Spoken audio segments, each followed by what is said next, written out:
سلام سلام سلام. واش في خبارك بلي هاد الكاس كاس العالم؟ مال هاد كاس العالم؟ هاد الكاس معلم السيد اللي صنعو مغربي الاصل. عاود اش قلتي؟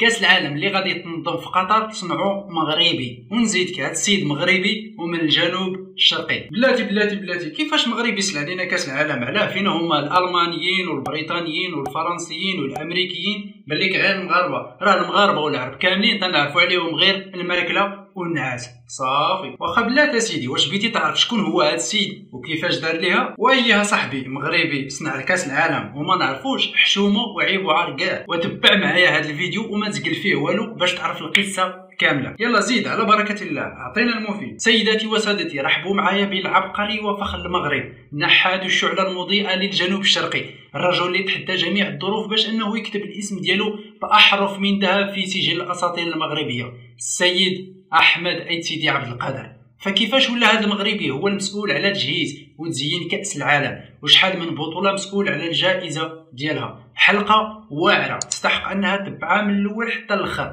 وما تسجل فيها والو، وتبارطاجيها مع الناس باش يزيدوا يعرفوا هذه الاسطورة المغربية. في سنة 1964 زاد أحمد عيد سيدي عبد القادر في ضواحي مدينة ورزازات. عاش الطفولة ديالو بشكل عادي، وملي كبر واحد شوية بدا كيتعلم الحرفة ديال النحت اللي كانت هي النشاط الاساسي في ديك المنطقه السياحيه. وبعد ما دوز اكثر من 14 سنه في ديك الخدمه تعلم من هذه الحرفه مزيان وعرف القوالب ديالها. وفي سنه 1990 قرر انه يهاجر لايطاليا باش يزيد يحسن من المستوى المعيشي ديالو وديال عائلته، واستقر في مدينه ميلانو وبدا كيقلب على الخدمه في نفس المجال اللي خدام فيه.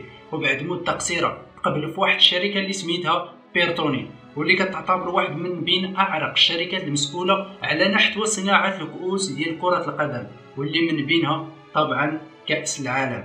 وكيتعتبر احمد عيد سيدي عبد القادر العربي والاجنبي الوحيد اللي خدام في هذه الشركه الايطاليه. وملي كشف على الموهبه ديالو الحقيقيه وفرض راسو في هذه الشركه، قدر انه يكسب الثقه ديال مصمم كاس العالم واللي سميتو سيرفيو غازانيغا، واللي كلف احمد بمهمه صناعه كاس العالم اللي ربحته البرازيل في سنه 2002. وبالفعل قدر هذا العبقري المغربي انه يصنع اول تحفه ليه من كاس العالم، ومن ثم بدات الرحله ديالو في صناعه الكؤوس في كره القدم، واللي منها كاس دوري ابطال اوروبا وكاس الدوري الاوروبي. وبطبيعه الحال كيبقى كاس العالم هو الانجاز الكبير واللي كيفتخر به احمد عيد سيدي عبد القادر، لحقاش كان هو المسؤول على صناعه وتزيين هذه الجائزه اللي ما كتقدرش بالثمن في 5 ديال النسخ اللي فاتوا، واللي منها النسخه اللي تنظمت في كوريا واليابان سنه 2002، والنسخه ديال سنه 2006 في المانيا، والنسخه ديال سنه 2010 في جنوب افريقيا، والنسخه ديال سنه 2014 في البرازيل. وبطبيعه الحال ما نساوش النسخه الاخيره اللي تنظمت في روسيا سنه 2018، وزيد عليها دوره 2022 اللي غادي تنظمها قطر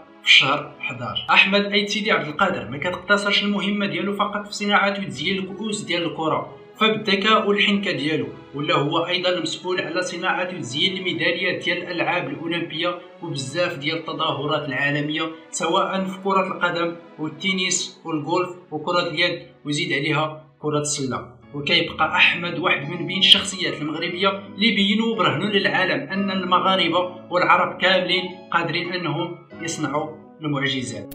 فإلا كنتي من الناس اللي كيحاربوا التفاهه، اعطينا لايك لهذا الفيديو وبارطاجيه مع الناس باش يزيدوا يعرفوا هذه الشخصيه المغربيه اللي ما واخداش حقها في الويب المغربي. وما تنساش تهبط دابا وتخلي لي البصمه ديالك في التعليقات.